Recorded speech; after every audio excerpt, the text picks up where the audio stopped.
In the early morning hours of January 29th, 2022, 41-year-old Karen Reed and her two friends were driving through a quiet neighborhood known as Spring Valley. They were searching for Karen's Boston cop boyfriend, John O'Keefe, who went missing 5 hours earlier. As they made their way down Fairview Road, they made a startling discovery. 911, what's emergency? Need someone to come immediately to 34 Fairview Road, Canton, Mass. What's going on? There's a guy unresponsive in the snow. In the snow at 34? He passed out, yes. 34, the Albert resident, yes. I just pulled up and found him. Is he blue at all? Yeah, you've got to get here, okay? Okay. What's going on? Is he face down? We just flipped him over. Okay. And who's that in the background? Is that someone related? Okay, that's his girlfriend. His name is John O'Keefe. Is he breathing? A couple of hours. Is he, Carrie? Is he? I don't know if he's breathing. There are two women trying to do his body heat, and they're hysterical. Is he breathing, you guys? It doesn't seem to be breathing. Okay. Do they know how to do CPR? Do they want to attempt CPR? You guys, Carrie, get up. Can you guys do CPR? No, I guess he's gone. All right, we got the fire department and the police department on the way. If everyone's declining CPR, then I'll hang up with you, and if anything changes, you can give us a call back. Hey guys, this video is about the high-profile case on Karen Reed and will give you a timeline of events leading up to John O'Keefe's murder. Watch until the end to hear my full reaction, and if you haven't already, please subscribe. Officers were immediately dispatched to 34 Fairview Road. Upon their arrival, they were met by Karen and her two friends. Karen was inconsolable. Boston police officer that was just found in the snow here, and does have some trauma to his head. Not sure if he's been in a fight or whatever. John's body was lying on the edge of the property, about 8 feet from the road. He had lacerations all over his right arm, 2 black eyes, a cut above his right eye, and his clothing was saturated with blood and vomit. The first responders quickly put him on a stretcher and loaded him into the ambulance. Where he was laying, they found blood and broken glass from a cocktail glass. According to several people at the scene, as evidence was being collected, Karen was running around asking if John was okay and yelling, "I hit him, I hit him, I hit him." John was taken to Good Samaritan Hospital 8 miles away, but tragically, it was too late. He was pronounced dead at 7:50 a.m. His cause of death was later deemed as blunt force trauma to the head combined with hypothermia, but the coroner was unable to determine exactly what caused his injuries. Following his death, lead detectives Trooper Michael Proctor and Sergeant Yuri Buchanek went to the hospital to retrieve John's clothing. As they collected the items, they noticed that John's left shoe was missing. The detectives hypothesized that John was hit by a vehicle, and at that moment, his shoe went flying off. To further this theory, the forensics unit found microscopic pieces of plastic embedded in John's shirt. With the evidence pointing towards a hit and run, the detectives seized Karen's SUV at 4:12 p.m. The SUV was brought to the Canton Police Department. While examining the vehicle, they found a single strand of John's hair on the rear fender, and male DNA was found on the broken passenger side taillight. After making these discoveries, a special emergency response team returned to 34 Fairview to look for more evidence that John was struck by Karen. They uncovered several pieces of Karen's SUV taillight, John's missing sneaker, and his hat. Using all of this physical evidence, along with Karen and John's phone records, GPS data, surveillance footage, and witness interview statements, the detectives were able to create a timeline of events throughout January that led up to the night John died. During a vacation in Aruba in early January, Karen got upset with John after catching him all over another woman. The woman John was touchy with, Marietta Sullivan, later described this incident during an interview with the detectives. I heard very loudly his name screamed across the lobby very angrily, and it made me stop in my tracks. I said, "Hi, nice to meet you." That's when Miss Reed's head snapped up, and she very loudly told me to go fuck myself across the lobby. And I said, "Yeah, you too," and walked away. After returning home from their trip, Karen quickly sought the attention of an ATF agent in John's social circle. His name was Brian Higgins. Karen initiated the following conversation. "You stink. You suck. And you're double. Trouble. You're hot. Are you serious or messing with me?" "No, I'm serious. Feeling is mutual. Is that bad?" By the end of January, it seemed that John and Karen's relationship still hadn't improved. On January 28th, the two were arguing all day about how he thinks Karen spoils his kids. At one point, Karen had enough. Frustrated, she stormed out of John's house. She then left Canton and drove to her own home in Mansfield. Unfortunately, leaving John's house didn't solve anything, and the two continued arguing via text message. "You've really hurt me this time. Not sure what else you want me to do. I said I'm sorry and I was out of line. If you prefer to stay home, I totally get it. Tell me if you're interested in someone else. Can't think of any other reason you've been like this. Things haven't been great between us for a while. Ever consider that?" Before the argument went any further, Karen flipped on the weather report and noticed that a snowstorm was headed her way. Not wanting to be snowed in alone, Karen squashed the beef with John and decided to head back to Canton to stay with him and the kids. She left Mansfield at 8:35 p.m., but as she drove, John asked her to meet him at a bar called CF McCarthy's. Surveillance footage shows Karen and John drinking and chatting at McCarthy's for about 2 hours before heading down the street to the Waterfall Bar and Grill. There, they met with John's fellow officer Brian Albert, Karen's secret lover Brian Higgins, Brian Albert's sister-in-law Jen McCabe, and 2 others. After about an hour of chatting, drinking, and roughhousing, they decided to have an after-party at Brian Albert's residence, 34 Fairview Road. So at 12:10 a.m., everybody stumbled out of the bar. Karen's SUV can be seen on a surveillance camera at 12:16 a.m., headed towards their destination. But by 12:27, Karen and John still hadn't made it to the party, so Jen peeked outside. Weirdly, Karen's SUV was parked on the street. So Jen texted John. Here? 5 minutes later, she texted again.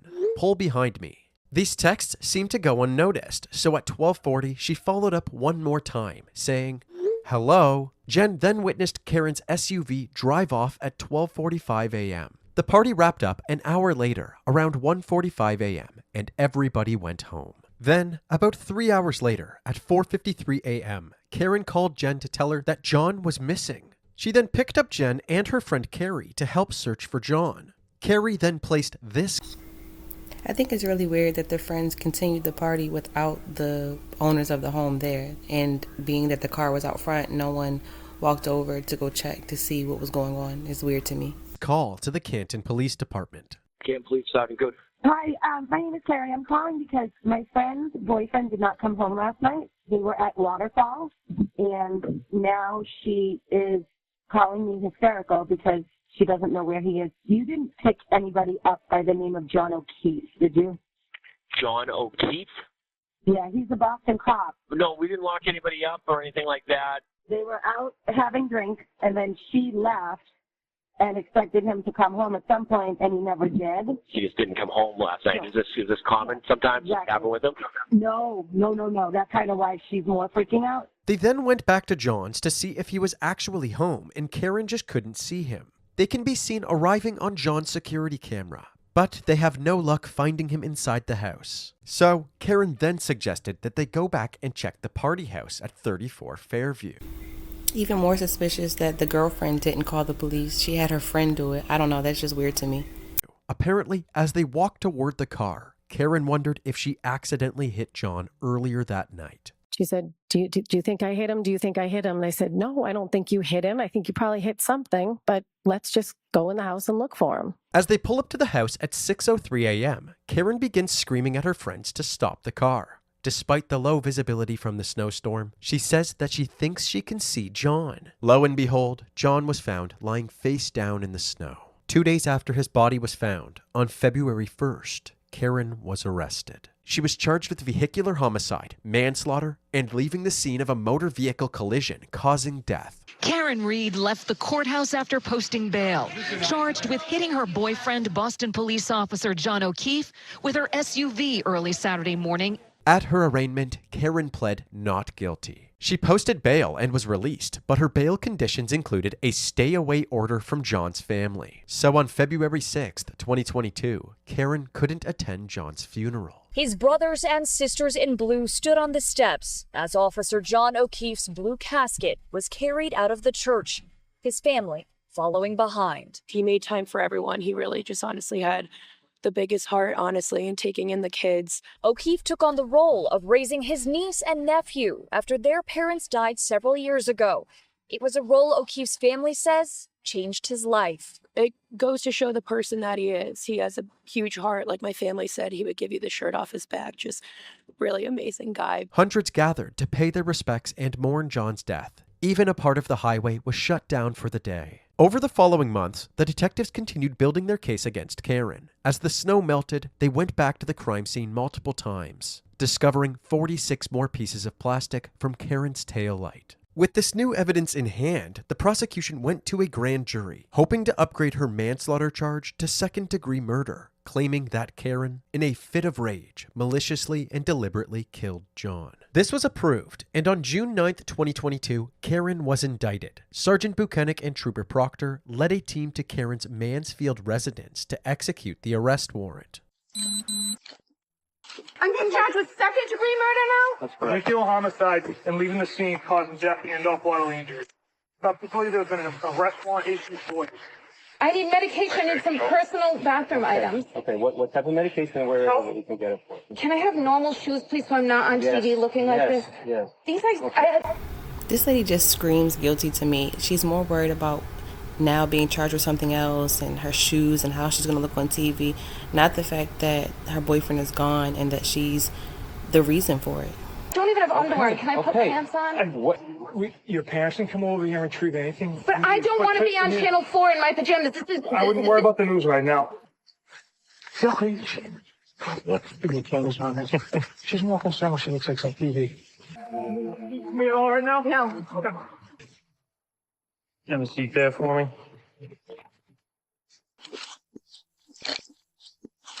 Ready, 1, 2, 3.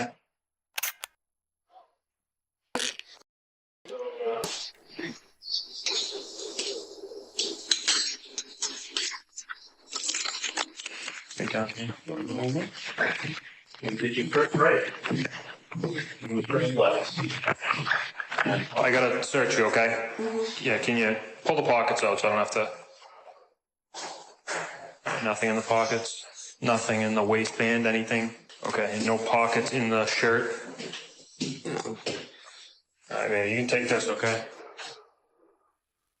Karen's full list of updated charges included second-degree murder, involuntary manslaughter, vehicular manslaughter while intoxicated, and driving under the influence. Her bail was set at $100,000, and within 24 hours, that amount was paid. She was promptly released and immediately started to prepare with her attorneys for her upcoming trial. However, before her trial kicked off, people all over the world would learn the details of her case, leading to thousands of supporters protesting for the state to drop the charges against her.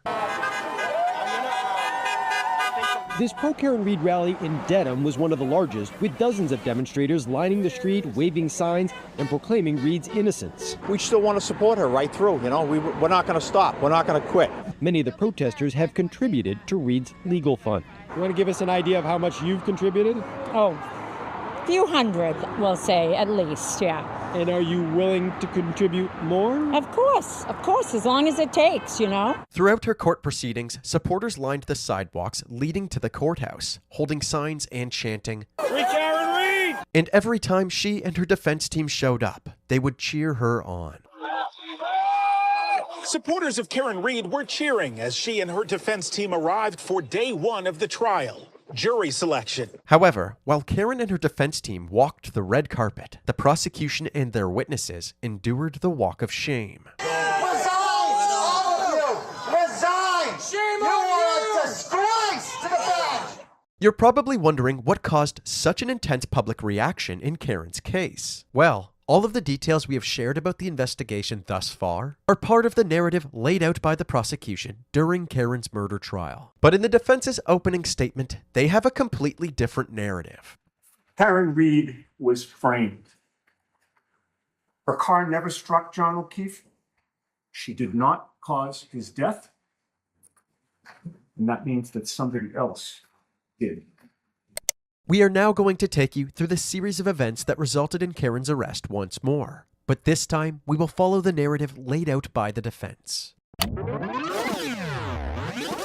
On January 28th, after the two squashed their beef, Karen arrived at C.F. McCarthy's and lovingly embraced John. After CF McCarthy's, they went to the Waterfall Bar and Grill to meet with the rest of the group, but it seemed that Brian Higgins was offended by the lack of attention from Karen. He texted her, well? Brian was standoffish for the rest of the night, but when it came time for the after party, he encouraged John to come with. After the bars, Karen and John arrived outside the after party at 12:24 a.m. Karen wasn't too excited for this after party, so John went inside alone to scope out the vibe. This is corroborated by John's phone data, which says that he took 80 steps and then climbed 3 flights of stairs at that time. Expecting John to give her some sort of update, Karen waited outside for 6 minutes before getting annoyed and leaving without him at 12:30 a.m. This is based on the fact that the drive back to John's house is 6 minutes and Karen's phone connects to John's home Wi-Fi at 12:36 a.m. But John's phone data shows 36 more steps at 12:32 a.m. after Karen had already left. Therefore, she could not have killed him. The defense believed that when John entered the house, he was led into the basement where he got into a fight with Karen's jealous love affair, Brian Higgins, that left him fatally injured. They also questioned the involvement of the homeowner, Brian Albert, and his family. After all, Brian Albert is known to be an avid boxer, even starring on the show Boston's Finest in 2013. Additionally, less than a month after John's death, Brian Albert's nephew Colin was photographed with injuries on his knuckles. They also believed that during this fight, John was attacked by Brian Albert's German Shepherd, Chloe. Looking at the wounds on John's arms, the defense said that they didn't align with being struck by a car, but rather showed that he was attacked by an animal. Those injuries appear to be consistent with an animal attack. There are several patterns of parallel wounds that could have been caused by nails or could have been caused by teeth. The prosecution had an expert of their own to refute the dog attack theory. Dr. Terry Kuhn said that there was no dog DNA found on John's arm. We did not see any canine DNA. You were able to detect the presence of pig DNA, right? Correct. And I think you said on direct examination that that could come from a number of sources, including food sources, right? Correct. Could come from dog treats. Pardon me? Yes. Could come from dog treats. Matter of fact, there are dog treats that are pig ears, literally. I believe so. The defense suggested that this pig DNA could have just as easily come from remnants of dog treats transferred from Chloe's mouth to John's arm as she was biting him. Also, around the same time that the autopsy photos were released to the defense team, Brian Albert's family suddenly got rid of their dog. So Chloe was rehomed in, I believe, May. Of 2022. Of 2022. She was involved in a dog fight with another dog out front. According to the prosecution, this whole theory was baseless because not a single person at the party saw John enter the house. John never came into my house that night? No, they never came into my home. At any point in time, did John O'Keefe ever come inside the house? No. The defense believed that several people inside the house were lying to cover up what really happened to John, and one of those people was Jennifer McCabe. Following John's alleged attack, there were several unanswered calls from Jen to John between 12:41 and 12:50 a.m. The defense suggested that these phone calls weren't butt dials, but were actually Jen's attempt at locating John's phone after he was attacked. But wait, there's more. Despite Brian Albert and Brian Higgins telling investigators that they didn't speak to anybody after the party, there were 2 answered phone calls from that night that suggested otherwise. At 2:22 a.m., Brian Albert called Brian Higgins. The call was answered, but it was disconnected after just 1 second. Right after, Higgins called Albert back. This call was answered as well and lasted 22 seconds. Sir, did you make any phone calls after you went to bed between the hours of 1:45 a.m. and 6:30 a.m.? I inadvertently called Brian Higgins. How did you inadvertently call him? Well, it's kind of like a butt dial. But if that were the case, they would have had to but answer the calls and but hang up as well. The defense found it more likely that the 2 Bryants had talked about something during that 22-second phone call that neither of them wanted to admit. Did you, in fact, tell the truth at the prior proceeding when you said, I don't remember that phone call? I always tell the truth. Did you lie under oath, sir? No, I did not. Would you tell us if you did? Objection, Your Honor. Sustained. If that isn't suspicious enough, both of the Bryants conveniently traded in their phones the day before being given court orders not to do that. The phone wasn't destroyed. I upgraded the phone. The data was destroyed, sir. Correct? I did not destroy any data on any phone. Mr. Albert, You know that data is destroyed when you upgrade your phone, right? The phone data is destroyed for all purposes. It's factory reset, correct? I don't know that. How long have you had a phone? Perhaps Well, now I'm definitely confused because I was for sure convinced that the lady did it. Now, I don't know.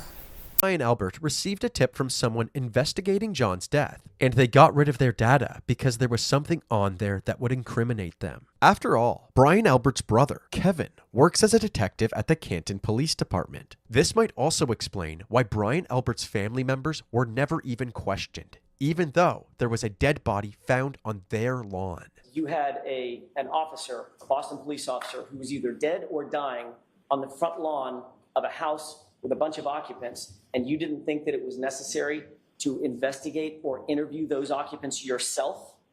I did not. Did you look around the house for any sign of a struggle or a fight? No. Did you go to the basement at all? The Alberts also have a long-standing relationship with the lead detective in the case, Trooper Proctor, but we'll dive more into Proctor's involvement later. At 2:27 a.m., 5 minutes after Brian's butt dials, Jen made a damning Google search. How's long to die in cold? According to the defense, Jen deleted this search at some point, but they hired a digital forensics expert who was able to find its digital footprint. Jen completely denies ever making this search or deleting any searches. Did you delete that search because you knew that you would be implicated in John O'Keefe's death if that search was found on your phone? Objection. Could you answer that, please? I did not delete that search. I never made that search at 2:23. I never would have left John O'Keefe out in the cold to die because he was my friend that I loved. The prosecution brought on their own experts to explain why this 2:27 a.m. timestamp proves nothing. If I create a 12 o'clock tab, minimize Safari, I can leave it for several hours, for several days, for several weeks. When I come back to it and open up Safari again from a background state, the timestamp is not updated. So it will still show 12 p.m. today, and it will show whatever my most recent navigational event is. Okay, but still, all in all, why did she feel the need to Google how long it takes to die in the cold? Is that just a coincidence? I don't know. So I can search for something in 3 weeks' time using the same tab I opened today, and the timestamp will show today's time. However, according to the defense, the prosecution's experts came to this conclusion by using a different version of iOS than the one that Jen was using at the time of the search. One key point the prosecution made that the defense's expert did agree with was that right before searching "How's long to die in cold," Jen was searching for private basketball teams for her daughter. A strange thing to be searching in the middle of covering up a murder. Where was Karen during all of these butt calls and Google searches? It turns out that after dropping John off at the house around 12:30, she called him over and over. Now, Trooper Guarino, you conducted an analysis of both the defendant's phone and Mr. O'Keefe's phone, correct? That's correct. And from your analysis of that phone, were you able to determine approximately how many calls occurred from the defendant's phone to Mr. O'Keefe's phone from the time period shortly after 12:30 a.m. To the time period shortly after 6 a.m.? There was over 50. I think it was 53 or 55. The prosecution found it suspicious that not one of these phone calls was to 911, but the defense argued that at this point in the night, it never crossed Karen's mind that something had happened to John. The several voicemails Karen left throughout the night suggest that she thought John was off cheating on her with another woman. John, I hate you! John, I'm here with your kids, and nobody knows what the f*** you are, you pervert. John, you are using me right now. You're another girl. You're a loser. Yourself. Yeah, it's 1 a.m. I'm with your niece and nephew. You pervert. You're pervert! She then woke up at around 4 a.m., but there was still no sign of John. At this point, she was more concerned than angry. She called John and left more voicemails. John, are you? Just as Jen had stated, Karen called her at 4:53 a.m. to tell her that John was missing. You might recall that after John's body was discovered and first responders arrived at the scene, everybody claimed that Karen said, 3 times, I hit him, I hit him, I hit him. But in cross-examination, none of these witnesses could point out when in the dashcam footage Karen made these hysterical statements. Did you see any place in that video where you had any sort of detailed conversation with my client? No. Did you see any place in that video where you engaged my client and said, how'd you get here? What happened? And she said, I hit him. And you said, how'd you hit him? All the stuff that you testified earlier to. I didn't see that in the video, no. Not only that, but not a single person wrote down that Karen said, I hit him, in any of their reports. The defense also questioned the crash reconstructionist for the Massachusetts State Police, Trooper Joe Paul. Using the movement data from Karen's SUV, Joe was able to create a play-by-play of how he believed John was struck. After John exited the vehicle, Karen began driving away. She then abruptly stopped the car for 2.5 seconds before speeding at him in reverse, clipping his arm and sideswiping him. His head slammed into the frozen ground as his body traveled onto the lawn. On the stand, however, Joe did not seem very confident in his findings. So, throughout my investigation, this appeared to be a single car collision involving a pedestrian. The vehicle was traveling at a higher acceleration when... Come on, gotta get your lives together. It seems like he can't tell the truth because he's making up a story as he goes. Sorry. The vehicle accelerated at a high rate of speed before she struck the pedestrian John O'Keefe on the roadway and subsequently left him at the scene. The defense tried to discredit him completely by bringing his education into question. Do you hold any degrees in the scientific discipline of mathematics? I do not. Do you hold any degrees in the scientific discipline of physics? I do not. Hold any degrees in the scientific discipline of biomechanics? No. How about in engineering? No. The rate of velocity, what's another word for that? The rate of velocity? Right. I mean, it deals with the motion. It deals with forward and also deals with speed. It deals with travel and speed. If something's moving, it also has a speed to it. Right. The word you're looking for is acceleration, correct? Sure. What role does acceleration play in the field of kinematics? What role does acceleration play in kinematics? Right. It talks about, like you just said, it talks about the speed and talks about motion. They also questioned why he believed John was struck by the SUV, even though none of his data conclusively pointed to that. I can't say that's definitively where a pedestrian was struck, but I'm sorry, I can barely... It wasn't definitively. Sorry, in my report, I do say I can't say that is definitively where the pedestrian struck. The more Joe talked, the more far-fetched the prosecution's theory seemed. So your theory is you got hit on the arm, took the brunt of the force from the taillight on the arm, stayed with the vehicle long enough for the taillight to explode, basically, to shatter. Then these striations get on his arm, abrasions. Does a pirouette, spin, counterclockwise, and flies 30 feet in the air to his point of rest. Yeah, it happened probably a little faster than that, though.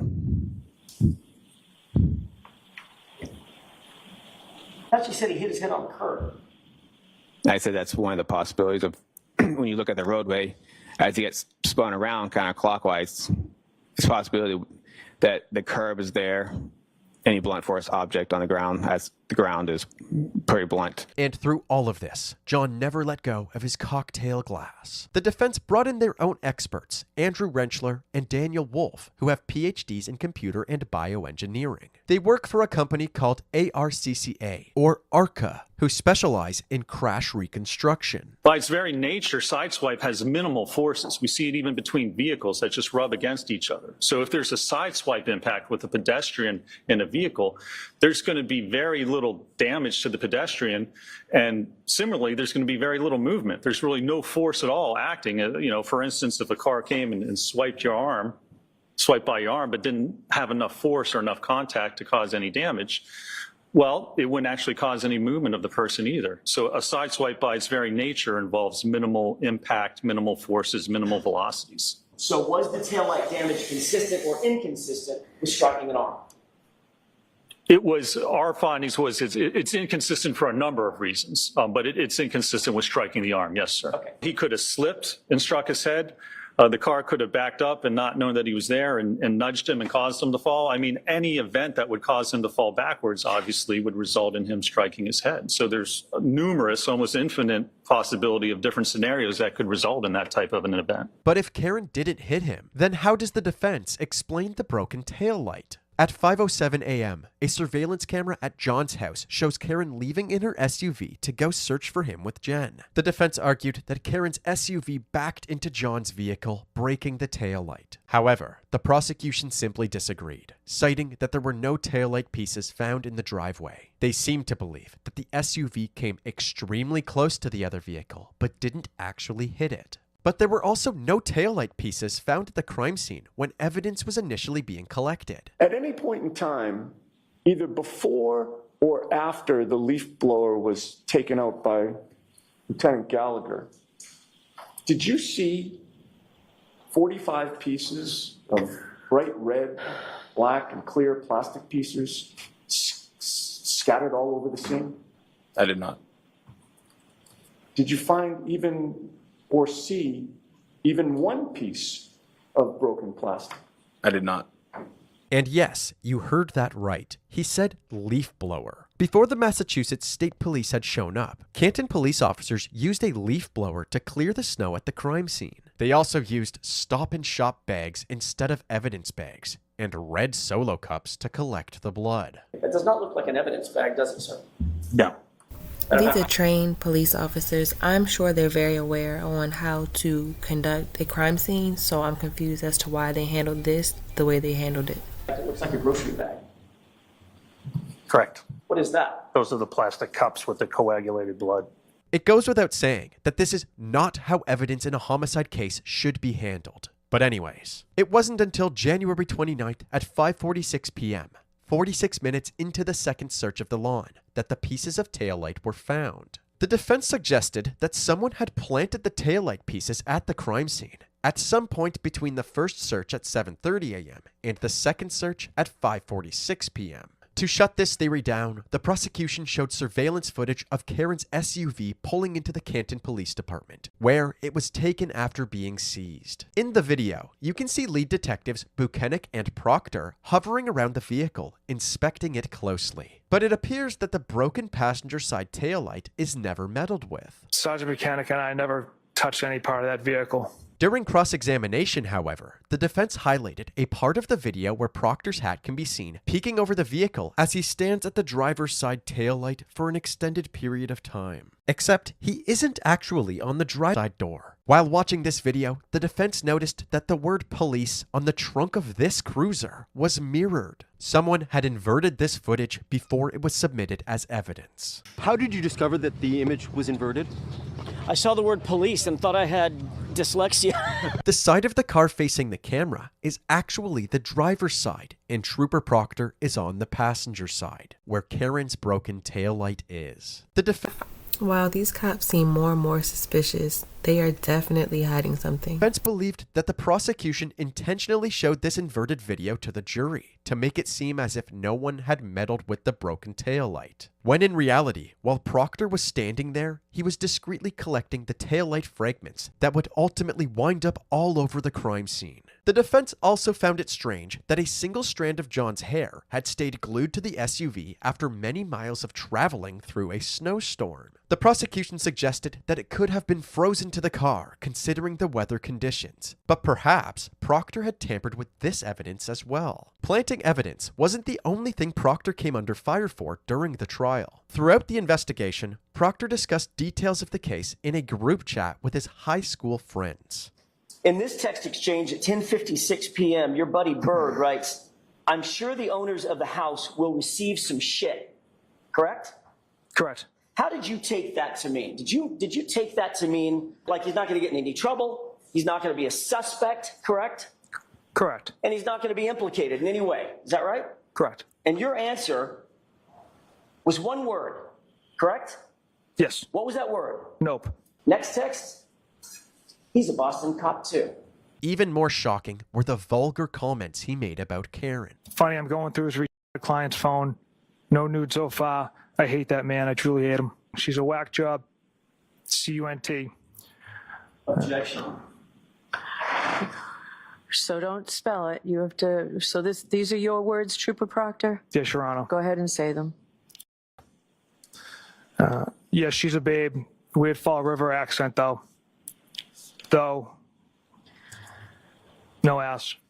These messages were so bad that in March of 2025, the State Police Trial Board found Proctor guilty of 3 charges of unsatisfactory performance, and he was subsequently fired. The defense believed that the messages clearly indicated that Michael Proctor was immoral, unethical, and biased when it came to the investigation of John O'Keefe's death. This, along with his close ties to Brian Elbert, made him the perfect candidate to save his buddy's skin by framing Karen Reed. After a 9-week trial, with 70 witnesses and more than 600 pieces of evidence presented, it was time for closing arguments. During the defense's closing argument, they took the jury through a tutorial on how to cover up a murder. So how does a cover-up happen?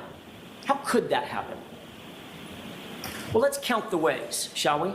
Delete your call history. Make mysterious phone calls at 2:22 a.m. Delete Google searches. Monitor police activity. Get rid of evidence. Get rid of your dog. For the investigator, decide on a narrative early on. Don't go to the crime scene. Don't take witnesses in for questioning. Question all the witnesses together. Ignore witnesses who don't fit your narrative. Allow friends and family to contact those same witnesses. Don't record interviews. Write vague and false police reports. Omit witnesses' names. Omit witnesses' interviews altogether. Don't photograph the evidence. Don't conduct any forensics. Don't document the evidence. Invert videos. Turn 3 pieces of taillight into 5 pieces of taillight. Delete 42 minutes of surveillance footage. Hide personal relationships. Make this case cut and dry and ensure the homeowner, quote, never sees any shit because he's a Boston cop. But most importantly, pick your patsy and pin it on the girl. It's not that it could happen. It's that every single one of those things I just mentioned did happen. Ladies and gentlemen, Karen Reed is innocent. Do justice and find her not guilty. Thank you. The defense's closing argument was a powerful call to action, which implied that a vote for guilty would only reinforce the corrupt establishments within Massachusetts state law enforcement. In the prosecution's closing argument, they reminded the jury that several witnesses testified that Karen had admitted to hitting John herself. I hit him, I hit him, I hit him, I hit him. Those are the words of the defendant 4 times. You heard testimony from 4 different witnesses who overheard. But if I'm not mistaken, all the witnesses were the same people that framed her, so I guess they're not really witnesses. And observed those statements from the defendant on January 29th, 2022. The texts from Trooper Proctor are distasteful, they're disrespectful, they're unprofessional. There's no defense to them. And the defendant killed John O'Keefe. As distasteful as those messages are,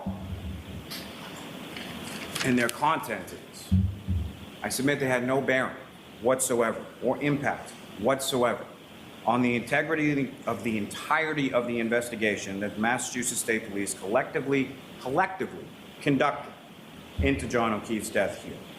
This was about as passionate as it got. For the most part, prosecutor Adam Lally just listed all of the evidence. And at the end of his statement, he actually ran out of time, and his final sentence was rushed out with a dry and stale tone. What the constellation of the facts and the evidence ineluctably demonstrate here was that the defendant drove her vehicle in reverse for 24.2 miles per hour for 62.5 feet, struck Mr. O'Keefe, causing those catastrophic head injuries, leaving him incapacitated and freezing to death. Mr. Lally, I have to stop you.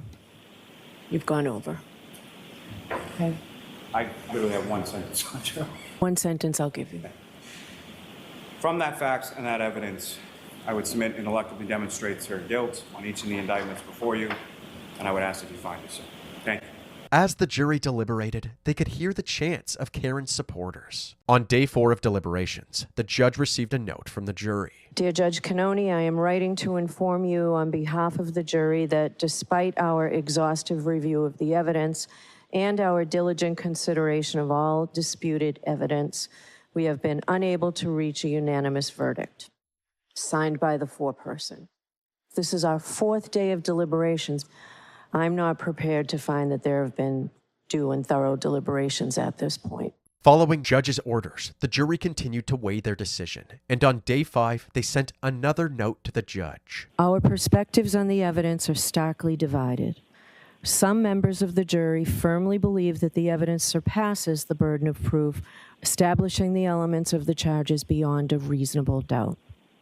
Conversely, others find the evidence fails to meet this standard and does not sufficiently establish the necessary elements of the charges.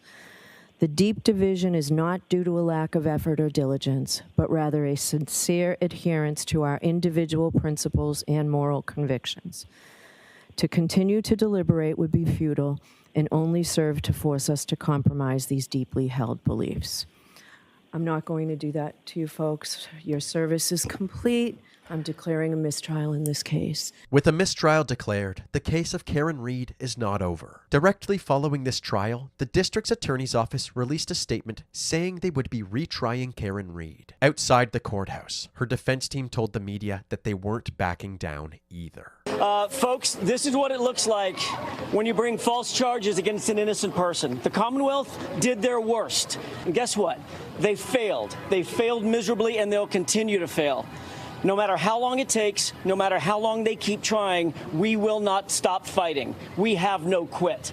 At the time of this video's release, April 24th, 2025, Karen Read's second trial has already commenced.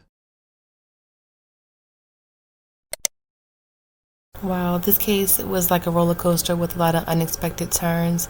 At this point, I really don't even know who's guilty and who's not. The police definitely give me more suspicious vibes, but the fact that the jury couldn't come to an agreement and there was a mistrial says a lot. I think that it's very sad that this man lost his life. He was a good guy that tried to take care of his niece and nephew. It was sad that if Karen actually is innocent, that her own friend Jen plotted against her and made her think that, you know, she had no idea of what was going on. This case is still ongoing. If you'd like to have more updates about this in an updated video, leave me a comment. And as always, stay safe and don't forget to subscribe.